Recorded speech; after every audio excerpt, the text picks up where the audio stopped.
Bienvenue au podcast sur la piste du crime. On n'est pas des avocats, ni des experts en crime. On est juste un couple qui aime se raconter des histoires. Dans notre podcast, il va y avoir des sujets difficiles à entendre. Trigger warning pour les gens sensibles.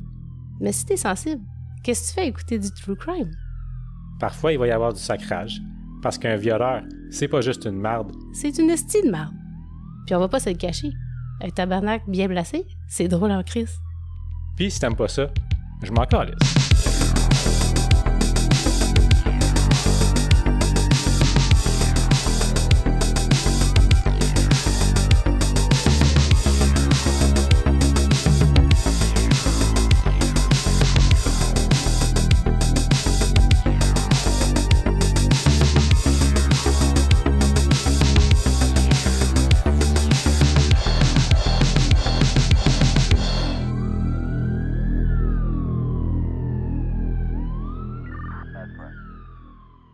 Bonsoir la gang, c'est le 15e épisode de Sur la piste du crime. Puis même après 15, on n'est pas si professionnel que ça encore, parce que là, c'est la deuxième fois qu'on starte l'enregistrement. Ah, juste le début. Bon, ouais, on s'est rendu à 2-3 minutes, mais là, le chien faisait du bruit, puis ça allait mal, puis... C'est ça que c'est. On recommence, c'est tout. On n'a pas le choix. Il y avait un petit peu trop de vie dans la maison, là. Oui, c'est ça. Un petit peu trop pour enlever au montage. Exactement. Donc, aujourd'hui, c'est le jour avant Halloween. Pour nous autres, oui. Pour nous autres. Nos auditeurs sont dans le futur. Mm-hmm. Oh, j'espère que ça c'est pas trop rock'n'roll demain. Oh, ça va être le fun. Ah non, c'est une tempête ici. Belle petite tempête de neige ou de la pluie verglaçante. Ça va être un ou l'autre. Ça serait préférable de la neige. Qu'on a passé l'Halloween souvent dans la neige ici. Ça, c'est pas nouveau. Que ça soit trempe, c'est ça qui est pas le fun. Mm-hmm.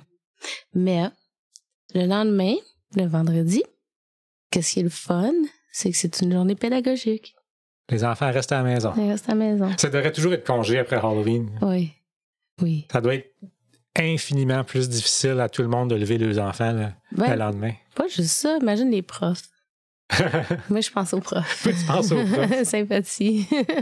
Il y a une gang de parents qui vont se dire « Ah, shit, je suis pas capable de m'en débarrasser aujourd'hui. » C'est ça. Donc, je pense qu'on a des nouveaux Patreons, René. Oui, on a Charlotte à faire à des nouveaux Patreons. Il y a Guylaine. Catherine. Et Marie-Soleil.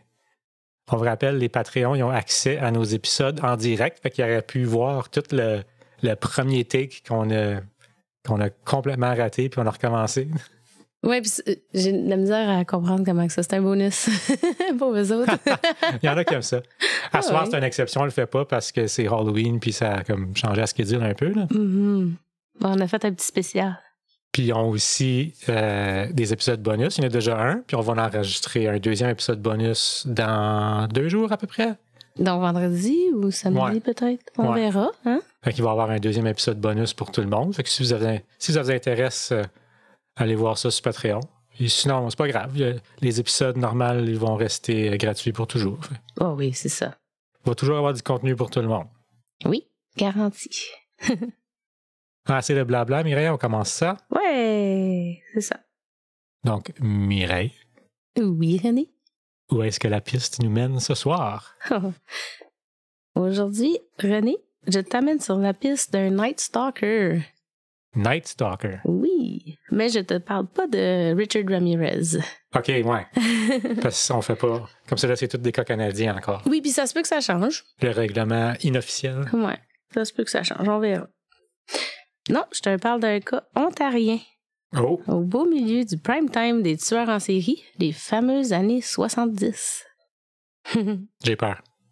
Londres ou London, Ontario, est souvent surnommée The Forest City, la ville forestière en raison de ses vastes espaces verts et bien sûr de ses grandes forêts. C'est vrai, j'ai habité là pour une couple de mois quand j'étais adolescent, puis il y a des arbres partout. Là. Puis tu passeras pas dans une grande ville comme London? Ouais, ça fait beau.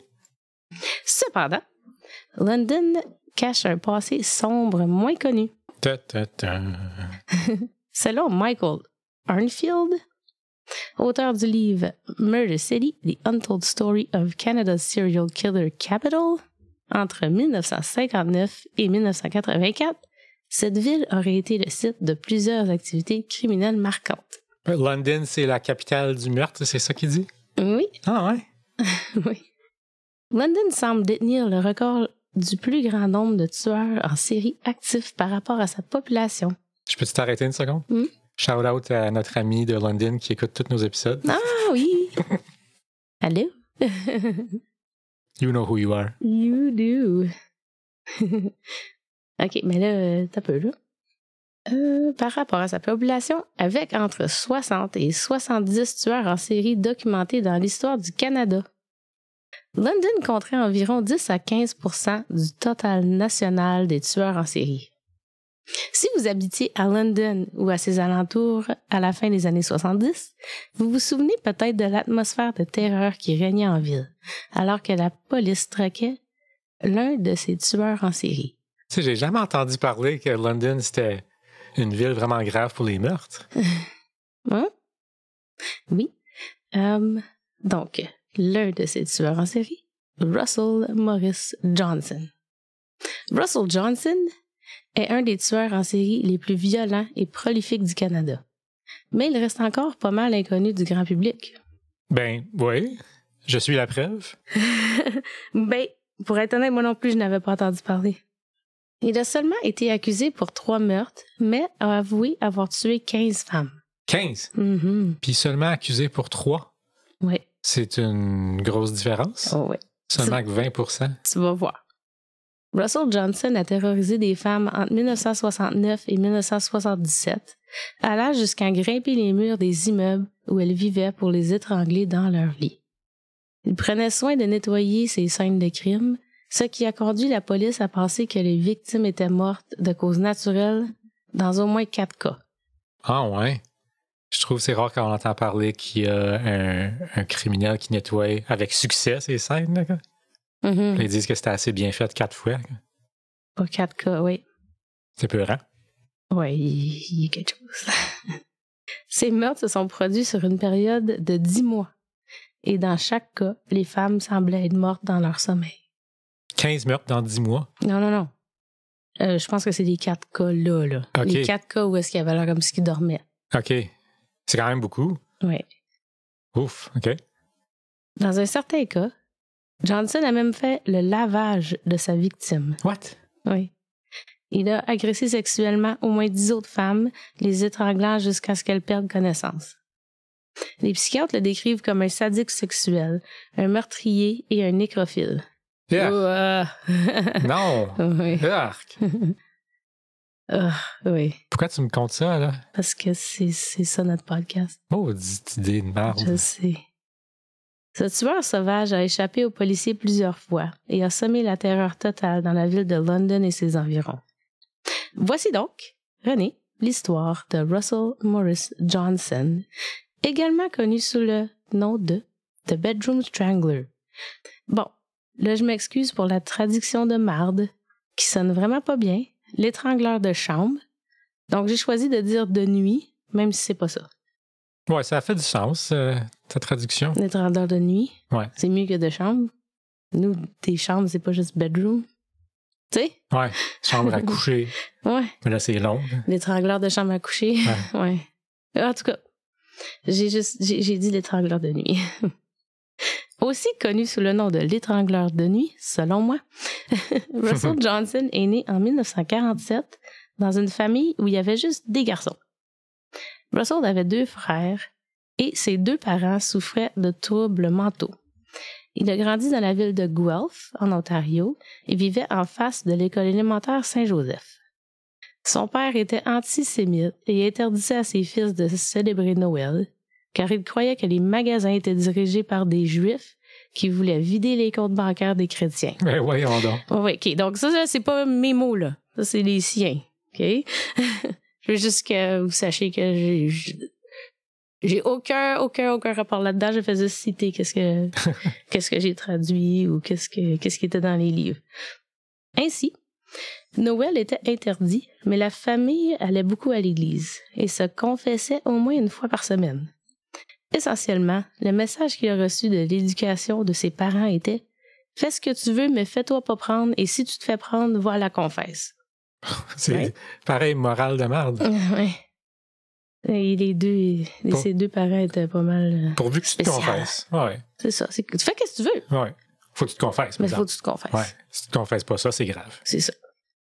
Ses camarades de classe se souviennent de lui comme d'un garçon maladroit et plus gros et grand que les autres, qui se faisait toujours battre par des enfants beaucoup plus petits. Un ancien élève a déclaré que tous les enfants de l'école voulaient se battre avec lui parce qu'il était si grand, mais il suffisait juste de dire « bouh » pour qu'il s'effondre. Oh, pauvre petit gars. Je sais. Il aimait jouer au basketball et au football, mais il était pas assez agressif. Qui est un petit peu bizarre, hein? Pour ce qu'il est devenu, ouais. Ouais, c'est ça. Russell semblait toujours être éclipsé par son frère aîné qui était plus intelligent que lui.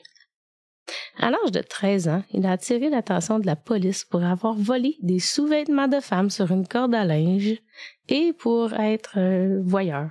À 13 ans? Mm-hmm. Ça commence déjà à être weird. Ouais, c'est jeune, hein? Il surveillait les femmes par les fenêtres. Il était comme un peeping Tom. Ça commence jeune. Je shake ma tête. Oui. Puis tu sais, ça, c'est l'âge qui s'est fait prendre la première fois. Ça veut pas dire qu'il a commencé à cet âge-là. Ah, ouais, c'est ça. Il s'est fait arrêter par le police. Ouais. Mm-hmm. C'est potentiellement plus vieux que ça. Plus jeune. Ouais, je veux dire la date. Moi, je pensais à la date de ma tête, c'est pour ça que j'ai dit plus vieux. Ah, OK. Ouais. Je pense à l'envers. Je sais ce que tu veux dire. Russell Johnson s'est marié jeune et a eu un enfant, mais il quitte sa famille après que sa femme l'ait trompé. Qui fait du sens, là, je veux dire. Sa femme l'a trompé puis il est parti. Il se défoule en s'entraînant et en concentrant sur sa musculation. Puis déjà là, il était gros et grand. Ouais. Ça là, fait que... Il se fait piler ses pieds toute sa vie, puis là, là, il dit « je m'en vais au gym ». C'est également à cette époque que les attaques contre les femmes dans la région de London ont commencé. La première a eu lieu en 1969. Une femme s'est réveillée vers 3 heures du matin, allongée sur le sol, avec un homme lui serrant la gorge. Elle a perdu connaissance et, heureusement, Johnson a été interrompu par sa colocataire. C'est une autre femme qui l'a sauvée. Wow. Oui, elle a été chanceuse. Johnson aurait apparemment été tellement bouleversé par l'incident qu'il s'est admis de lui-même à l'hôpital psychiatrique de London, où il a été diagnostiqué comme déviant sexuel. Ça me fait penser, tu sais, c'est quoi l'histoire là, qu'on a vue sur Netflix, puis Crème glacée l'ont fait aussi, là? Denise, c'est elle qui se fait kidnapper par l'homme, là, puis tu vois dans le comportement de l'homme qui comprend que ce qu'il fait est pas bien, puis il s'excuse à elle des fois, mais comme il passe quand même à l'acte. C'est weird de voir comme cette double de personnalité-là, puis dans Russell Johnson, on le voit aussi, comme il commet un acte, mais là, il réalise que c'est pas correct, puis il s'admet lui-même. Oui. Comme il y a un conflit qui se passe dans sa tête. Là. C'est ça, parce que je me rappelle dans ce cas-là, justement, de Denise... C'est pas Hopkins? Hopkins. Ouais, quelque chose comme ça. Hutchinson. Hutchinson Fairmont, non? Non, pas ça. Non. Mais je me souviens que dans ce cas-là, justement, il y avait eu d'autres victimes dans une autre ville. Oui. C'est eux autres qui disaient comme ils pouvaient comme parler à leur agresseur puis ils s'excusaient, là. Ouais, il me semble qu'il y a une femme qui avait dit qu'il avait entré par effraction. Puis qu'une fois qu'il avait rentré, il s'avait excusé puis il est parti, comme il l'avait pas agressé. Là. C'est ça. Il avait changé d'idée rendu là. Oui. Qui est, comme encore là, tu vois le conflit qui se passe en dedans de la personne. Oui, c'était quelque chose, ce cas-là. Hein? C'est quoi? C'est des instincts plus forts qu'eux. C'est des instincts qui sont pas capables de contrôler. Comme je suis fasciné par qu'est-ce qui se passe dans leur tête. Là. C'est ça. C'est Hoskins. Denise Hoskins. Denise était avec un gars qui s'appelait Aaron. Oui, puis lui, il a été accusé. Après ça, il pensait qu'il avait copié un tel film. Oui. Oh my God, oui, c'était vraiment bon, cette histoire-là. Ça s'appelle, sur Netflix, si vous voulez aller le voir, c'est American Nightmare. Googlez mon ami. En tout cas, grosse tangente pour dire que tu vois le conflit qui se passe dans la tête de l'agresseur. C'est ça. Bon. Donc, c'est ça. Il s'est rendu à l'hôpital. Il a été diagnostiqué comme un déviant sexuel. Mais cependant, 10 jours plus tard, il semblait soulagé de ses symptômes et a été libéré, juste après 10 jours. Il est retourné à l'hôpital 2 fois de plus en tant que patient externe et son dossier médical de cette période indiquait qu'il pourrait agresser sexuellement une femme. Mais l'hôpital n'a jamais informé la police. Puis, il est rentré comme patient volontaire. Ça, c'est lui qui peut décider quand est-ce qu'il veut partir, malheureusement. Là. Faut que tu sois admis comme par les polices, par un docteur. Puis, il y a tout un processus pour que tu sois gardé là involontairement. C'est ça. Dans les années qui ont suivi, au moins 10 femmes ont été attaquées et ont eu la chance de survivre à l'épreuve. Mary Catherine Hicks avait 21 ans et elle était petite et attirante. La deuxième enfant d'une famille de 5. Mary Catherine était populaire, avait un cercle d'amis proches et, selon ses profs, une très bonne élève. Elle était en 3e année à l'université Western et en 1973, elle avait diplômé avec honneur et planifiait aller à Sorbonne pour ses études supérieures. Ça, je pense que c'était en Europe. J'étais pour demander, c'est où Sorbonne? Ouais. Je reconnais pas le nom. Sorbonne, si je me trompe pas, c'est en Europe. Peut-être que Google aurait pu être mon ami, j'aurais pu faire mes recherches, mais non. L'université Sorbonne is a world-renowned higher education and research institution in Paris. Ah. Merci la magie du montage Ouais. pour montrer que ça n'a pas pris longtemps. Bon, elle rêvait d'enseigner le français à l'université. Le 18 octobre 1976, Mary Hicks a dit bonne nuit à sa colocataire Elizabeth après être rentrée d'une soirée avec des amis. Mais elle se doutait pas qu'une présence maléfique la suivait cette nuit-là. Russell Johnson a attendu que Mary Catherine soit endormie, puis a ouvert la fenêtre de son appartement et y est entré. Mary Catherine Hicks a été agressée sexuellement puis étouffée avec un oreiller. Avant de quitter les lieux, il a laissé un livre posé sur son lit. Un livre? Oui. L'attaque de Russell a été si silencieuse que la colocataire de Mary ne s'est jamais réveillée. Ah, ben oui, il y a quelqu'un d'autre. Oh my God. Oui, parce qu'elle a dit bonne nuit à sa coloc. Il a fallu 6 ans avant que sa famille ne soit informée que sa mort était un homicide. Hein? Pourquoi? J'ai des questions. Écoute, je m'en viens.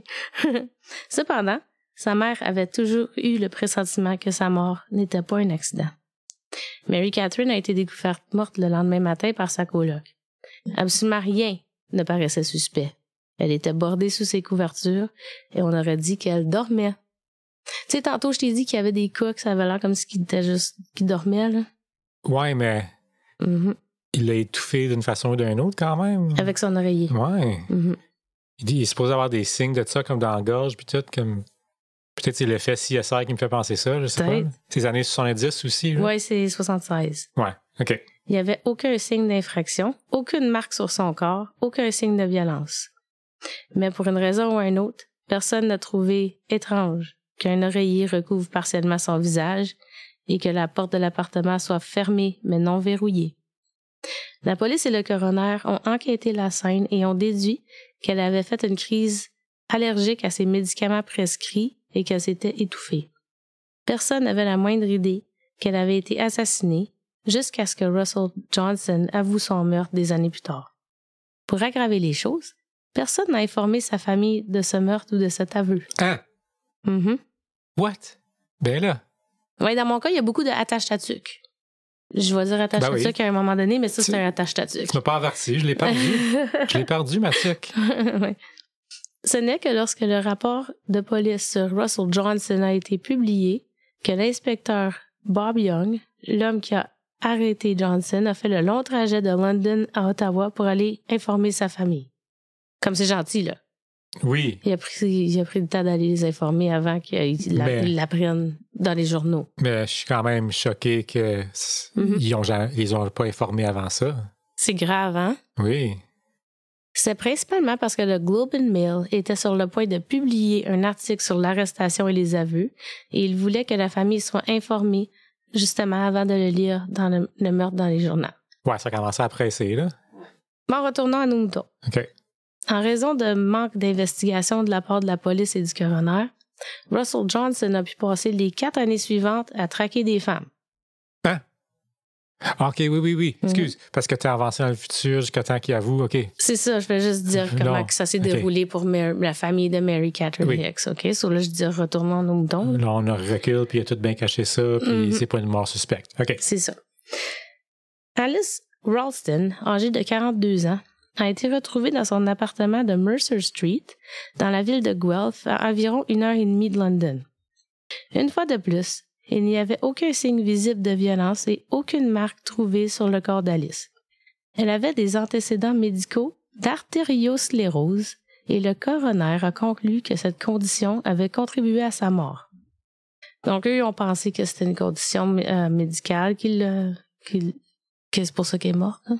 Comme ils ont des jeunes femmes en parfaite santé qui meurent, puis ils savent pas comment expliquer leur mort. Mais comme ils cherchent pas, ils examinent pas des causes de meurtre, ils examinent d'autres. Comme ils s'inventent des raisons. Comme je dis pas qu'ils ont fait une mauvaise job, c'est juste. Ouais. C'est vraiment bizarre que ça tombe tout accidentel là, jusqu'à date. Là. C'est ça. Le 4 mars, Eleanor Hardwick, âgée de 24 ans, a été retrouvée morte dans son appartement de Westlake Street à London avec un livre qu'elle lisait encore dans sa main. Mais l'autre aussi avait un livre tout à l'heure, hein? Oui, lui, il avait placé un livre. Donc, ben oui, il avait probablement placé un livre ce fois-là aussi, oui, justement. C'est son MO. Oui. Une fois de plus, on croyait qu'il n'y avait rien de suspicieux et que sa mort était due à une réaction à ses médicaments prescrits. Même chose que Mary Catherine Hicks. Des médicaments prescrits. Doris Brown, 49 ans, était mère de 5 enfants. Sa famille la décrivait comme une personne attentionnée et une tante préférée, toujours prête à donner des gros câlins. Oh! À donner des gros câlins. C'est une bonne ma tante. Le 8 août 1974, Russell est entré dans la maison de Doris et l'a étranglée.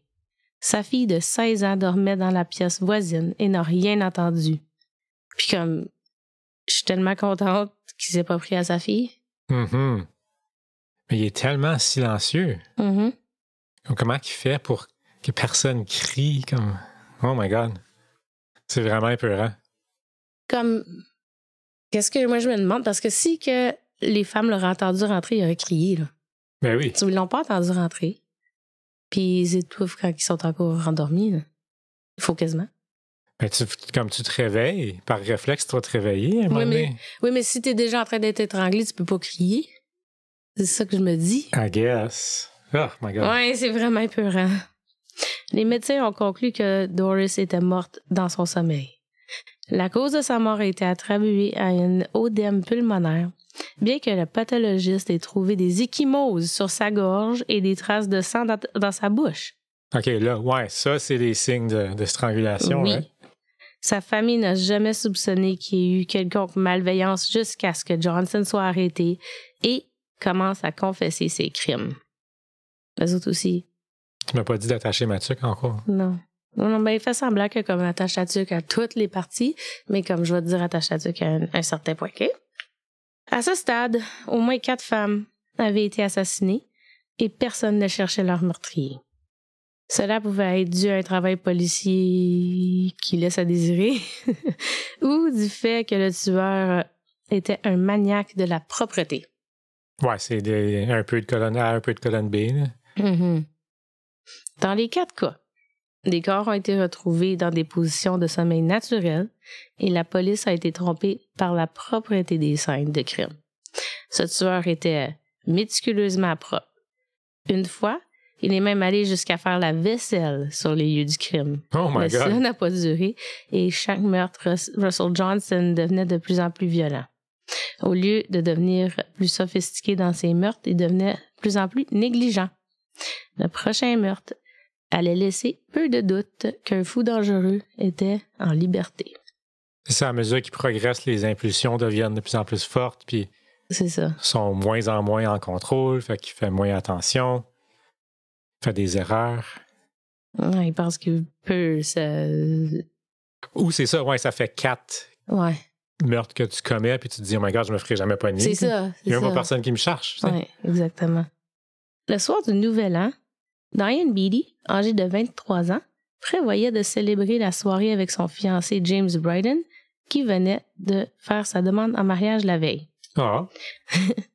Mais lorsqu'il est arrivé pour la chercher ce soir-là, il n'y avait aucune lumière d'allumée dans l'appartement de Diane et il semblait que personne n'était à la maison. Il est rentré, rappelé, sans réponse. En entrant dans la chambre, il a découvert un véritable désordre. Des meubles étaient renversés et des couvertures empilées sur le lit. Il a enlevé les couvertures pour découvrir le corps de Dorian. Ah, c'est lui qui l'a trouvé. Mm-hmm. Elle était nue avec son soutien-gorge noué autour de son cou. Elle avait été étranglée et ses mains étaient attachées dans son dos avec ses collants, comme des tights. Ah, ok, oui. Ouais. Une de ses pantoufles a été retrouvée en dehors de la porte d'entrée et la deuxième à côté du téléphone. Qu'est-ce qu'elle a essayé d'aller appeler les secours? Sais-tu qu'est-ce que je pense qui a peut-être arrivé, là, tristement, là, pour cette femme-là, c'est que elle l'a vu rentrer, elle l'a aperçu comparé aux autres qui probablement qui sont réveillés, tu sais, comme tu as dit, en train de se faire étrangler. Mm-hmm. Elle était un peu plus alerte ou lui a fait moins attention, tu sais, une combinaison des deux. Puis là, tu sais, il y a eu du chamoyage, il y a eu une bataille, on dirait. Oui, parce qu'il y avait des meubles renversés dans sa chambre. Une enquête policière a finalement été ouverte, bien que les enquêteurs n'aient pas encore réalisé que les 4 décès précédents étaient des homicides. Plus de 200 personnes ont été interrogées dans les semaines suivant le meurtre de Dorian. Selon le gardien de l'immeuble, il avait regardé par sa fenêtre vers 3h30 du matin, la nuit du meurtre, et il avait vu une Buick marron de 1967 au ralenti dans le parking pendant 4 heures. Suspicious. Très suspicious. La police a fouillé la zone et a trouvé une tache noire dans la neige provenant de la saleté tombée du tuyau d'échappement. Diane avait également reçu un bouquet de fleurs, 1 ou 2 jours avant Noël, mais son fiancé a affirmé qu'il n'était pas à l'origine de ce cadeau, n'ayant jamais commandé de fleurs pour Diane. Oh, weird. Mm-hmm. Une autopsie a révélé que Diane avait été agressée sexuellement après son décès. Non. Yeah, gross. Arc. Mm-hmm. Yeah. Mais j'ai dit au début qu'il était nécrophile. Là. J'ai perdu ma tuque. Oh, mais je l'avais déjà dit. Oui, je t'ai averti. T'as mis un attache-statique global, je sais. Mm-hmm. Ouais, ça m'aide pas. Oui, je t'ai donné un petit post-it rouge, là. Après l'arrestation de Russell Johnson, la police a examiné ses dossiers et a découvert qu'à 10h30, le matin où Diane Beatty a été assassinée, Johnson avait déposé un rapport à la police. Hein? Oui. Apparemment, une valise de vêtements avait été volée dans sa voiture alors qu'elle était stationnée devant l'appartement de son père, à seulement quelques rues de chez Diane. Il tentait ainsi de se créer un alibi. Environ 1 an après le meurtre de Diane Beatty, la police a brièvement détenu Russell Johnson sans se rendre compte qu'il était un tueur en série. Il l'avait pour quelque chose d'autre, tu dis ça? Oui, tu vas voir. OK. Une femme avait trouvé Johnson chez elle, avec un regard absent. Heureusement, son fils, qui vivait aussi avec elle, était policier. Il a arrêté Johnson et a appelé le commissariat. Ça mérite quasiment d'être un tarlat du Canada. Ah oui, gros con. Johnson a prétendu qu'il était sous l'influence de la marijuana et qu'il est entré dans la maison par erreur. Non, pas la marijuana. Oui. Ça te fait blacker out puis rentrer dans les maisons que tu connais pas. Ah ouais, c'est pas du pot qu'il a fumé, là. Aujourd'hui, nous savons que c'était un mensonge et qu'une vie a probablement été épargnée. Ça me surprend, tu sais, d'un bord, tout à l'heure, t'as dit envoyer des fleurs à une femme. Fait qu'il a fait la recherche, whatever, tu sais, il sait ce qui s'en va, mais pas assez pour remarquer qu'il y a une police dans la maison qui s'en va. T'sais. Exactement. Comme son gars restait avec elle, puis il était policier. Comme ça vient sloppy. Mm-hmm. La police de Guelph a également découvert que Johnson possédait une Buick. Mais comme il vivait et travaillait à London, ils n'ont pas considéré comme un suspect dans le meurtre de Diane Beatty. Ah, cherchait pas les chars dans la bonne ville. Non. Son tueur attendrait encore 2 ans et demi avant de frapper à nouveau. En avril 1977, Luella George, âgée de 23 ans, souvent 23 ans, a été retrouvée étranglée à mort dans son appartement au 4e étage. Russell s'était introduit chez elle en escaladant d'un balcon à l'autre. Cette fois, le tueur a également volé quelques bijoux et ses sous-vêtements que la police a retrouvés dans une poubelle à proximité. Comme, make it make sense, René? Ouais, comme pourquoi il les prend, mais qu'il les jette pas loin. Exactement. C'est bizarre. Il a changé d'idée? Ou... Oui. Une fois de plus, le tueur avait tout nettoyé après lui. Il semblait que rien dans la chambre avait été dérangé. Et, comme pour les 4 premières victimes, Luella avait été bordée dans son lit, donnant l'impression qu'elle dormait simplement.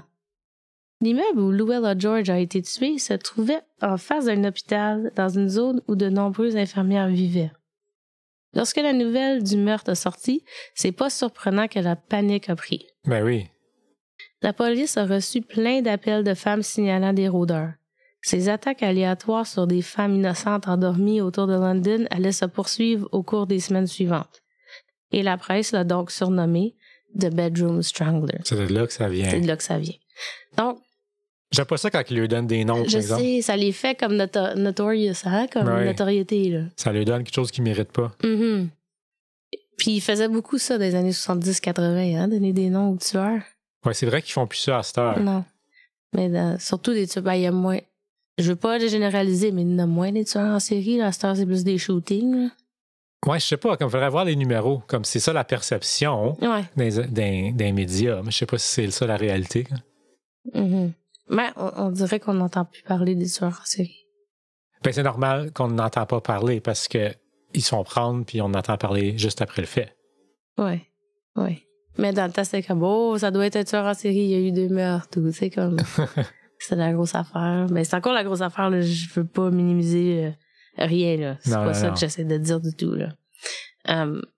Mais oui, on dirait que celui de Guelph, de Diane Beatty, il a été vraiment sloppy. Je veux dire, il a pas fait, tu sais. Ben, moi, je pense qu'elle l'a vu puis qu'elle s'est débattue. C'est ça. Mais celui-là de London, c'était toujours juste. Ouais, comme ça s'est bien déroulé, malheureusement, pour lui. Ouais. Puis là, il l'a pogné en dormant, probablement. C'était propre, puis c'était... Ouais, c'est ça. La situation était bien pire de ce que le public réalisait. La police n'était toujours pas au courant des 4 premiers meurtres. Certaines victimes se réveillaient en apercevant une silhouette s'échappant de leurs appartements ou constataient que des objets personnels avaient été déplacés. 3 femmes avaient survécu à des agressions où elles avaient été violées et étranglées. Elles avaient survécu? Oui. On peut supposer que Russell pensait probablement les avoir tuées. Toutes les survivantes ont rapporté s'être réveillées avec un homme au pied de leur lit et plusieurs d'entre elles avaient les mains attachées dans le dos avant même de reprendre conscience. Certains des appartements étaient des immeubles de grande hauteur et le tueur avait dû escalader le bâtiment pour s'introduire chez elles. Oui, tantôt, tu as dit qu'il monte par le balcon, le balcon externe. Oui, toujours. Oui. Le soir du 15 juillet 1977, une jeune femme a reçu un appel sur l'intercom de son appartement, provenant d'un homme qui prétendait être un policier et lui demandait de le laisser entrer. Oh non. Oui. Elle a refusé et a immédiatement contacté la police qui a confirmé ses soupçons. Cet homme n'était pas un policier. Wow, un bon instinct. Oui. Listen to your gut. Son scepticisme lui a sauvé la vie, mais Russell Johnson n'a pas perdu de temps avant de se tourner vers sa prochaine victime. Il est devenu tellement négligent qu'il n'a même pas quitté son propre immeuble. Il a fini par tuer une jeune femme qui vivait à 2 étages au-dessus de lui. Non. Et ce meurtre a été particulièrement horrible. Ouais. C'est comme... Ça pressait tellement pour lui là, qu'il fait comme... Première femme qui voulait la titre. Là. Ça doit être ça qui t'est arrivé. Oui. Yark. Donna Bell Bloom. J'adore son nom. Donna Bell Bloom. Ouais. 22 ans. Ça se dit bien. Oui. Originaire du Nouveau-Brunswick. Vivait à London, Ontario depuis un peu plus d'1 an. Elle venait juste de déménager. Oh, ça va dans la grande ville, en Ontario. Mm-hmm. Elle travaillait dans une station-service tout près de chez eux. Et le 15 juillet, après avoir terminé son travail, elle a passé du temps avec une amie. Le lendemain matin, Donna ne s'est pas présentée au travail, ce qui n'était pas dans ses habitudes et ses collègues ont contacté la police. À leur arrivée, les policiers ont découvert une scène d'horreur. Donna avait été étranglée comme les autres victimes, mais il était évident que le meurtrier avait intensifié son niveau de violence. Donna avait également été poignardée à la poitrine. Non. Mm-hmm. C'est la première fois, là. Oui. Par coïncidence, l'appartement de Donna était situé à moins d'1 kilomètre de celui de Luella. Il était clair que le tueur perdait complètement le contrôle. Il n'avait jamais utilisé de couteau auparavant et cette fois, il n'avait pas pris la peine de nettoyer l'appartement. Cependant, il avait lavé le corps de Donna. À ce moment-là, la police n'avait pas beaucoup d'indices, alors elle a commencé à enquêter sur d'autres locataires de l'immeuble de Donna pour voir si certains avaient un casier judiciaire. Oh, good, finalement. Oui. C'est à ce moment-là qu'ils ont tombé par hasard sur le nom de Russell Morris Johnson. Il avait 30 ans et travaillait comme commis aux stocks à l'usine de Talbotville. Bien que d'autres employés le considéraient comme un paresseux, la police, en creusant dans son passé, n'a pas trouvé grand-chose. Il était en bonne condition physique et s'entraînait au YMCA de London. Il travaillait également de manière intermittente, ici puis là, comme bouncer au bar. Un collègue, Ed Oliver, se souvenait de Russ comme étant rarement présent lorsque les clients devenaient turbulents. Mais après s'être lancé dans l'haltérophilie et avoir fait des muscles, Russ était plus que prêt à se battre. À ce stade, il était séparé de sa femme, mais avait une petite amie de longue date nommée Barbara. Encore en creusant davantage dans sa vie, un côté plus sombre de Russell Johnson a été révélé. Une femme qui a parlé à la police se souvenait être entrée chez elle avec lui une nuit, et ils étaient tous les deux un peu étourdis par les drogues et l'alcool. Elle se rappelait s'être allongée et avoir vu un oreiller descendre sur son visage. Ah, oh my God. Elle a perdu connaissance et lorsqu'elle est finalement revenue à elle, elle se souvenait s'être sentie malade et s'être demandé ce qui venait de se passer. Il y avait également une longue histoire de maladie mentale dans la famille de Johnson. Ça, je vous l'ai dit au début, les deux parents ils étaient Oui, t'as commencé avec ça. malades, là. Un psychiatre qui a ensuite témoigné lors du procès de Johnson a déclaré que la situation familiale était probablement la plus chaotique et la plus perturbante qu'il avait jamais vue. Russell Johnson avait déjà été interrogé par la police car il avait vécu dans le même immeuble que Luella George jusqu'à récemment. Mm-hmm. Lorsque l'inspecteur Bob Young de la police de London a contacté celle de Guelph pour les informer de leur suspect, il a appris que le matin où le corps de Diane Beatty a été découvert, Russell avait appelé la police pour signaler que sa voiture avait été volée. C'est-tu le même événement que tu as Oui, compté tout à l'heure? c'est Ouais. ça, là. OK. Je reviens, là. Son véhicule était stationné juste au coin de la rue où se trouvait la scène du crime. Russell Johnson est immédiatement devenu le principal suspect, mais la police n'avait pas assez de preuves pour l'arrêter. Il avait besoin de plus d'éléments concrets. Pour empêcher d'autres meurtres, Russell Morris Johnson a donc été placé sous surveillance 24/24. Ah, good. OK. Il n'a pas fallu longtemps avant que la police ne se rende compte que leur suspect avait de sérieux problèmes. Là, ils vont le pogner à stalker des femmes, là. Il était obsédé par la propreté, se lavant les mains de manière excessive et portant toujours des gants ainsi que la vaseline au travail et à la salle de sport pour éviter toute contamination. La vaseline. Exactement, j'ai écrit entre parenthèses. La vaseline, pas certaine pourquoi. Comme ils se graissent tout avec ça. Mets-tu la vaseline avant de mettre ses gants, peut-être? Je sais pas. C'est bizarre. J'ai des questions. Oui, mais tu vois. Mais j'ai pas trouvé pourquoi. Russell montrait également des signes de psychose. Conduisant au hasard avant de s'arrêter sans raison, sortait de son véhicule, restait debout sur le trottoir pendant un moment, et puis il repartait. Hein? Oui. Il est bien fucké. Oui. Le 28 juillet 1977, la police estima qu'il y avait suffisamment de preuves pour agir et fit venir Johnson pour l'interroger. Cependant, la police faisait face à une bataille difficile, parce que s'il ne confessait pas, il serait presque impossible de le relier au crime. Oh. En quelques minutes, Johnson fond en larmes, racontant à la police ses impulsions incontrôlables. « Je n'arrive pas à me contrôler. Quand ce sentiment s'empare de moi, je me sens seul et je vais me promener. » C'est ça, je disais tantôt, c'est le conflit dans sa tête. Mm-hmm. Parfois, je conduis et ce sentiment arrive. Je peux pas m'en empêcher. J'arrête la voiture, je sors et je commence à marcher sans savoir où je vais. Comme c'est peut-être ça qu'ils ont vu, eux autres là. C'est ça qu'ils faisaient tout à l'heure? Oui. Oh my God, c'est weird. Oui. Le temps n'a plus d'importance. Tout à coup, je grimpe sur les balcons avec une force qui me dépasse complètement. J'ai aucun sens du danger ou de la prudence. Mon esprit tourne à une vitesse folle. Je monte les balcons main après main, et si je perds ma prise, pas d'importance. Ou si je saisis quelque chose de dangereux, ça n'a pas d'importance non plus. Une fois, j'étais à 15 étages de hauteur, et la porte était barrée. Le lendemain, je suis passée par là, et j'ai regardé en haut, j'ai frissonné en réalisant où est-ce que j'avais été. Johnson était incroyablement difficile à interroger pour la police, leur disant souvent qu'il avait juste plus le goût d'en parler. Peu à peu, l'histoire est sortie en décrivant le meurtre de Luella George.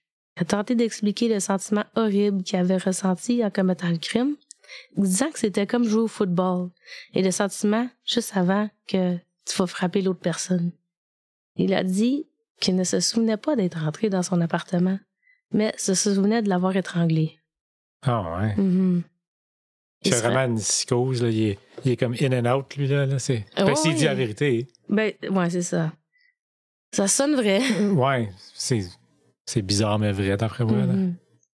Il se rappelait d'avoir choisi Diane Beatty comme victime parce qu'elle vivait dans le même appartement où son ancienne petite amie avait vécu.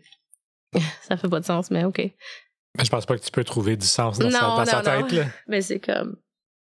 Ouais, je sais pas. Dans le cas de Donna Bell Bloom, Russell venait juste de rentrer chez lui vers 1h du matin après une soirée lorsqu'il a ressenti une de ses pulsions. Il s'est introduit dans l'appartement de Donna avec une carte en plastique, comme une carte de crédit, j'imagine, en les blâmant et en se disant « Pourquoi les gens n'ont-ils pas des meilleures serrures? » Parce que c'est la faute des victimes si lui il rentre par effraction chez eux. Right? Ta serrure est pas assez bonne. C'est ça. Le procès de Russell Morris Johnson a commencé le 25 janvier 1978, où il plaiderait non coupable à 3 accusations de meurtre au premier degré pour les meurtres de Diane Beatty, Luella George et Donna Bell Bloom. Pourquoi non coupable?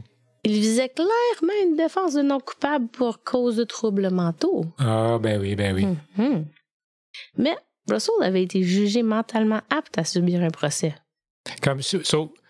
Je suis probablement d'accord que, il est dans les yeux de la loi non coupable pour des troubles mentaux, mais il mérite aussi d'aller en prison. Exactement. Mais il peut y avoir... En tout cas. Ouais, comme les deux choses peuvent être vraies. Mm-hmm. Le docteur Russell Fleming, me semble que j'ai déjà entendu ce nom-là dans un des cas. Russell Fleming, ça me dit quelque chose. Le docteur Russell Fleming, psychiatre au centre de santé mentale de Penetanguishene, a témoigné que Johnson souffrait d'épisodes aigus de nature psychotique au cours desquels il perdait le contact avec la réalité.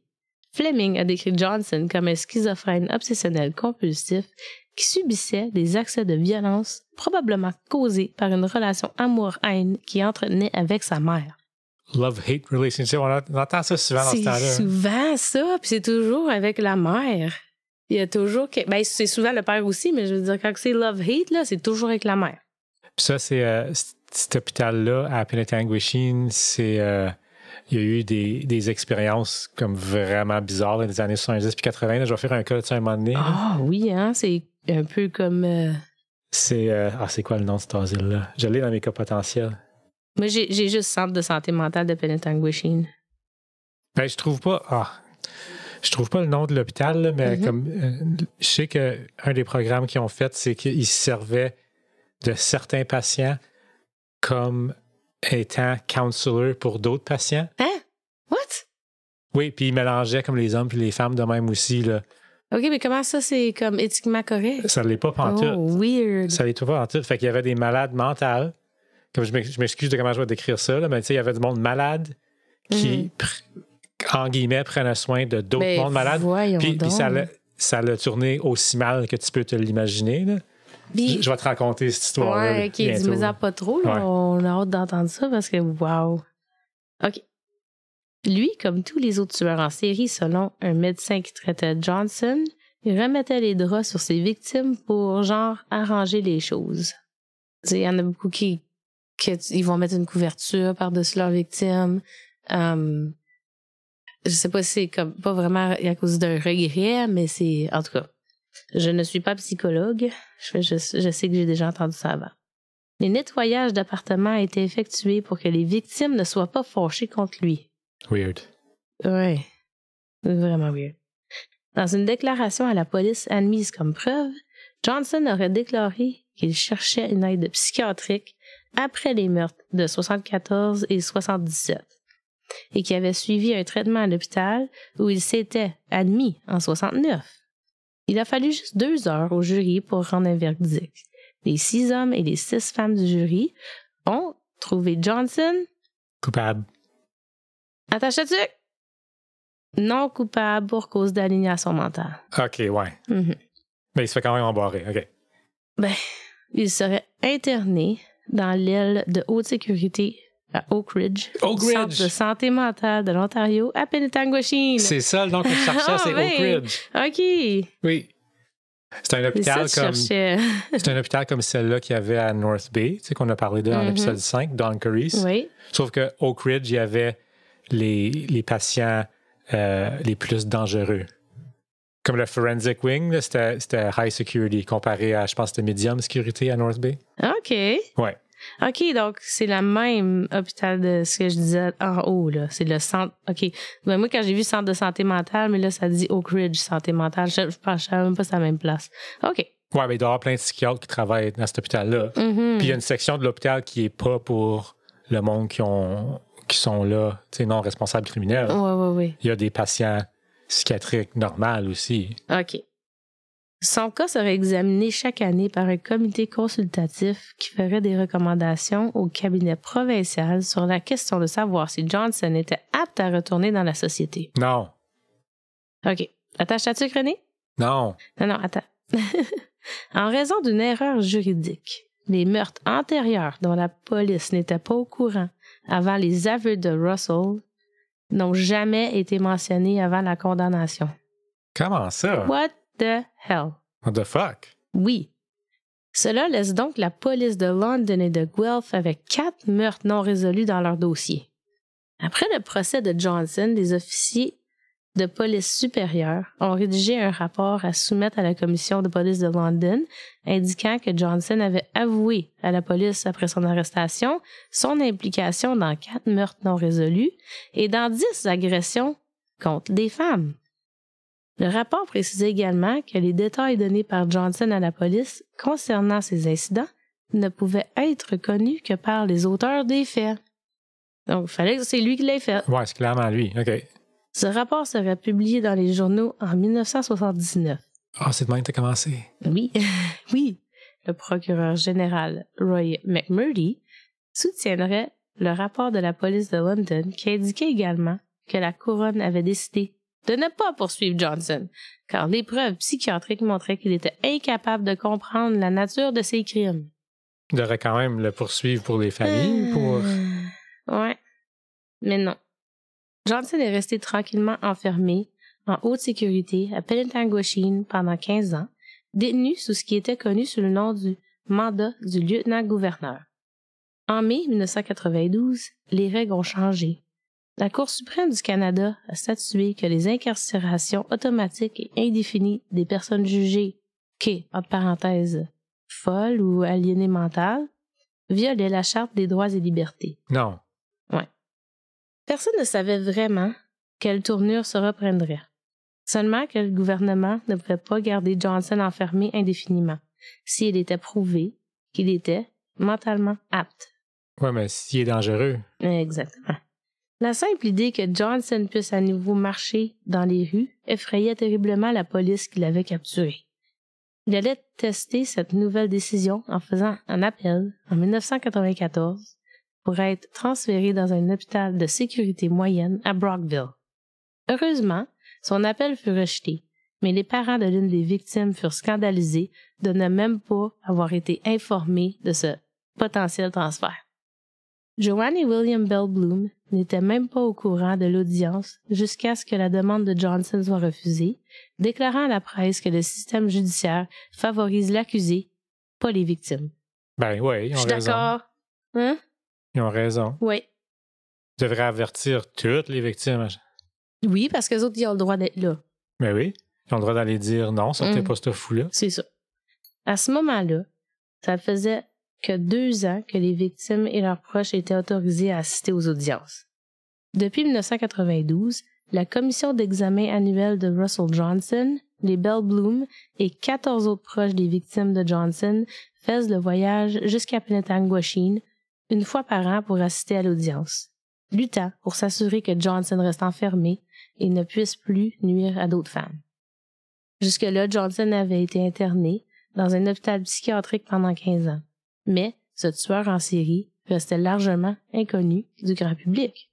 Il ne parlait presque jamais aux médias, et comme il n'avait pas été condamné, il était considéré comme un patient dans le système médical provincial et non dans le système carcéral du Canada. C'est pour ça qu'on n'entendait pas parler. C'est bizarre. C'est aussi à cette époque que Johnson a commencé sa lutte annuelle pour être transféré dans un établissement de sécurité moyenne. Bien que les membres des familles des victimes n'aient aucun statut officiel sur les audiences devant la commission de révision de l'Ontario, leur présence a empêché son transfert ou sa libération. Certains ont témoigné que M. Johnson était prêt à être transféré dans un hôpital psychiatrique de sécurité moyenne. Qui dit ça? Ce qui est surprenant, étant donné qu'il a été diagnostiqué comme un sadique sexuel incurable et un danger extrême pour les femmes. Voyons donc. Ouais. Fuck you, la personne qui dit ça. Il est clair que ces psychiatres ne connaissent pas leur histoire. Les tueurs en série, c'est bien rare qu'ils peuvent être rétablis. Right? Montre-moi un exemple. Ouais, c'est ça. Qui sont rétablis. I will wait. Ouais. Et Johnson n'appréciait visiblement pas la présence des membres des familles.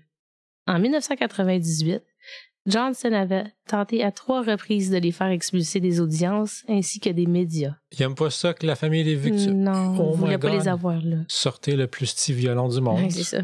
Pauvre, si. Ah ouais, ça n'a pas de bon sens. Merci. Hey. Heureusement, la commission a pris pour les familles et elles ont été autorisées à rester. Ben oui. Si tu m'aurais dit autrement, j'aurais été vraiment choqué. Ah, imagine. Oui, sortez parce que monsieur, il veut que vous sortez. Il veut pas vous avoir là. Interrogée par le journal Ottawa Citizen sur les raisons pour lesquelles les familles assistaient à la révision annuelle, Susan Vanillin, la sœur de Mary Catherine Hicks, a déclaré: « Je pense pas que ce soit par vengeance. La seule façon d'avoir un impact sur le système, c'est de venir s'asseoir ici. La seule manière de protéger la société, c'est de venir. Plus j'en apprends sur les tueurs en série, plus je sais qu'ils ne devraient jamais sortir. » True that! Ben oui. Hein?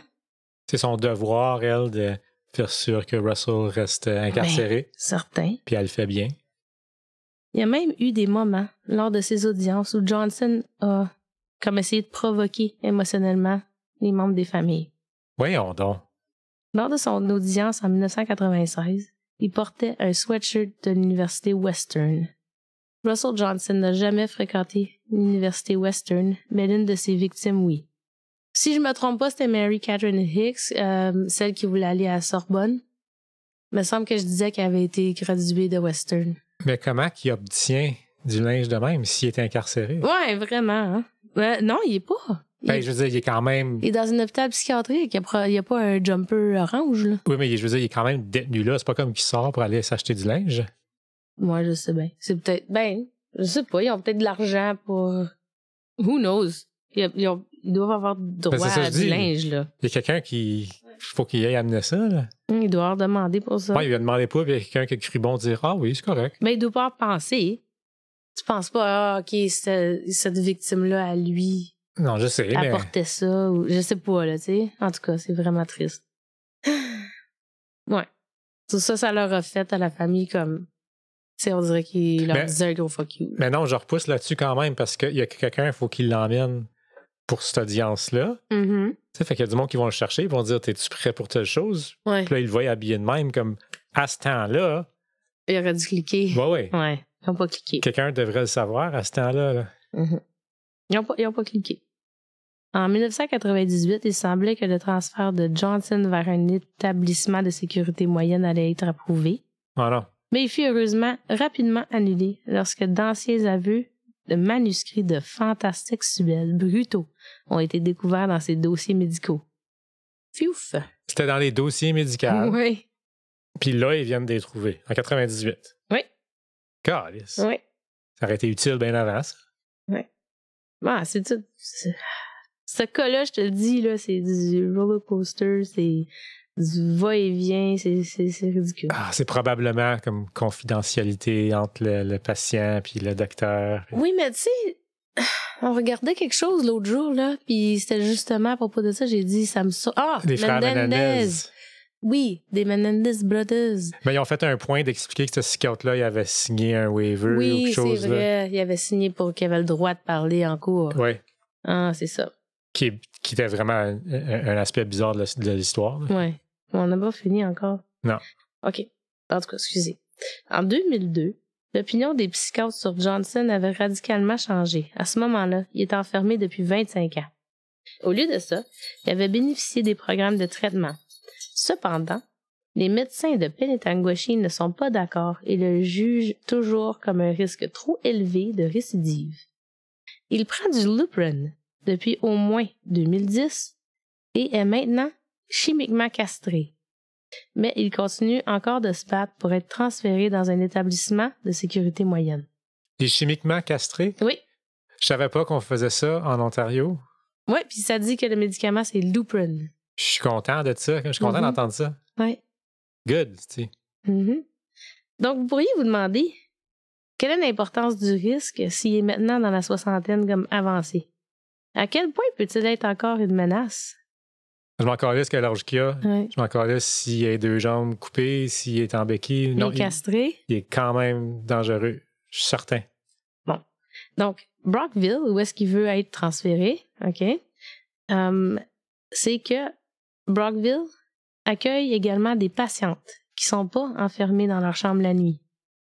En théorie, il serait détenu dans une aile réservée aux hommes de l'hôpital, mais il s'agit d'un homme qui acquit une sinistre réputation en assassinant des femmes pendant leur sommeil. Ben oui. Le risque est bien trop grand. Right? C'est comme le scénario parfait pour lui, là. C'est ça. Là, dans un hôpital, c'est que les femmes sont pas embarrées dans leur chambre la nuit. Oui. C'est dangereux. Selon le docteur John Bradford, le psychiatre légiste qui a diagnostiqué Johnson comme un sadique sexuel en 1985, les taux de récidive de délinquance sexuelle de plus de 60% sont de 3,8%. Et pour les sadiques sexuels, ce taux est estimé être à 2 ou 3 fois plus élevé. Cependant, Johnson dépasse largement ces catégories car il est unique en son genre. La plupart des psychiatres ont témoigné lors des audiences de Johnson ont déclaré que sa libération serait catastrophique. Ben oui. Good. De son côté, Johnson prétend être repentant, mais il reconnaît à peine les familles des victimes lors des révisions annuelles. Il veut même pas que ça aille là. Il n'a jamais accepté la responsabilité et ne s'est jamais excusé. Il continue de blâmer les psychiatres qui auraient dû l'arrêter, ainsi que la drogue, l'alcool et son ex-femme pour l'avoir trompé. C'est la faute à tout le monde. C'est la faute à tout le monde sauf lui. OK, ben je pense on a eu assez de c'est la faute à tout le monde dans l'épisode 14. Là. Je voulais pas ça dans l'épisode 15. Il a révélé son côté cruel en parlant des familles. Ces gens devraient arrêter de vivre dans le passé. Non. J'ai poursuivi ma vie, moi. Pourquoi ne peuvent-ils pas faire la même chose? Non, ils ont perdu quelqu'un, ils revivent ça à chaque jour. Ah oui, moi, j'ai continué ma vie, moi, là, faites donc pareil. C'est ça qu'il a dit. Il est donc bien calme. Je sais. Il devrait juste se fermer à elle. Oui. Jusqu'à présent, toutes ces demandes de transfert ou de libération ont été refusées, mais les familles des victimes sont terrifiées à l'idée qu'ils finissent par trouver une commission qui estime qu'il ne représente plus une menace, en raison de sa castration chimique.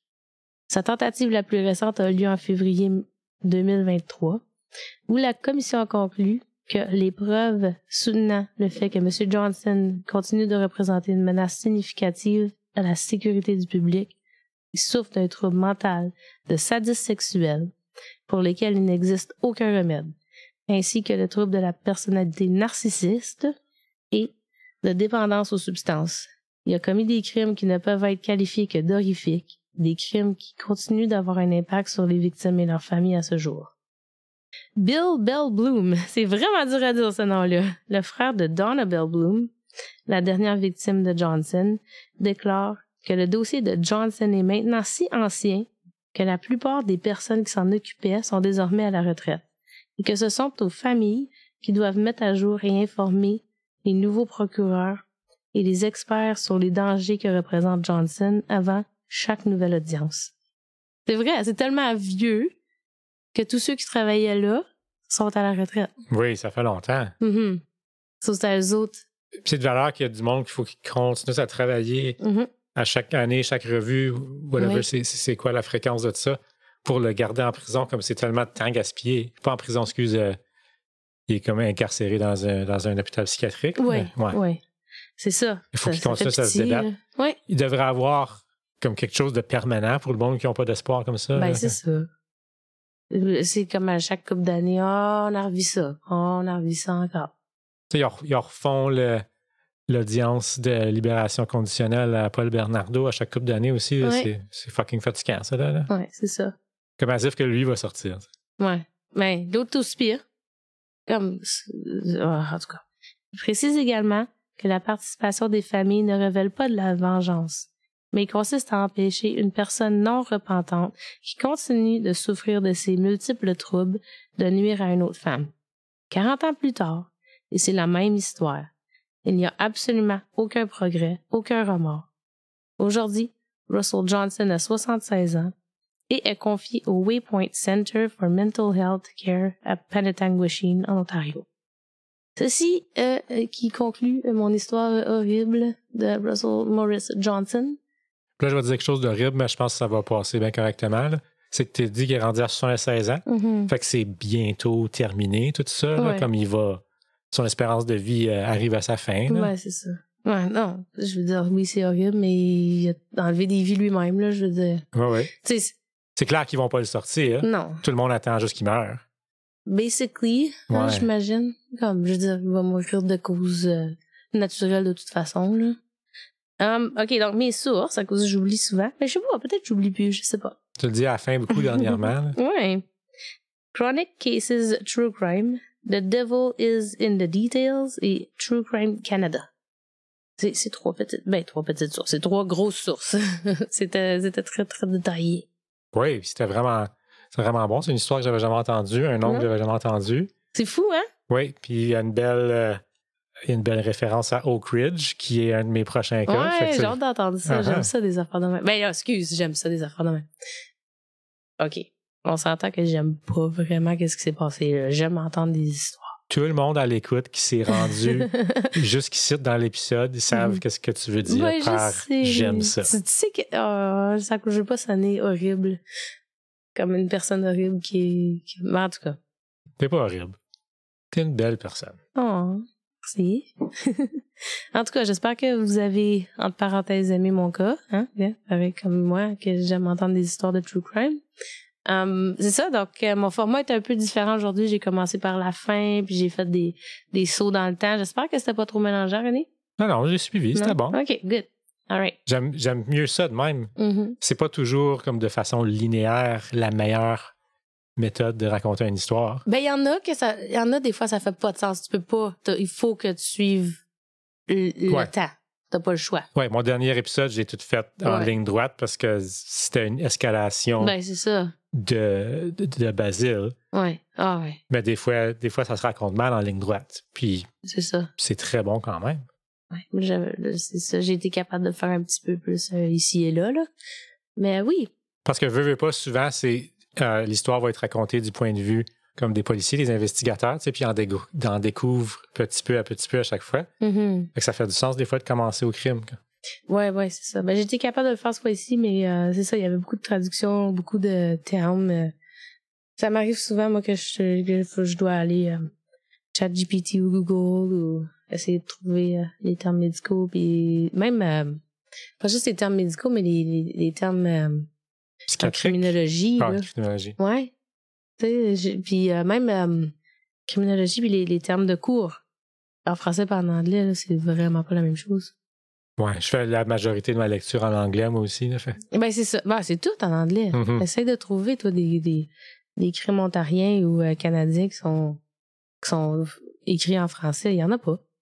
Mais pour revenir à ton histoire, par exemple, j'aimais beaucoup comment que tu as raconté qu'il y avait un conflit dans sa tête. Ouais. C'était intriguant. Oui. Ça serait le fun de... Tu sais... comment t'appelles ça, là, les psychiatres de criminologues, là, ceux qui sont psychiatres, mais spécifiques pour les... Les profileurs? Non. Non? Non, c'est comme... eux autres qui sont des psychiatres spéciales pour les criminels, là.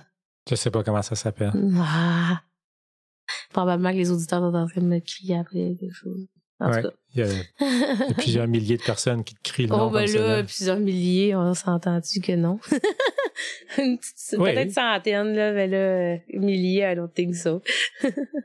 Mais oui, on approche comme 2000 followers juste sur Spotify. Ouh. Puis, que je veux pas lancer des numéros parce que ça me dérange pas vraiment. Là, je suis juste content que le monde aime ça. Mais... C'est ça. Mais merci de nous écouter. Littéralement des milliers. Merci de nous écouter, guys.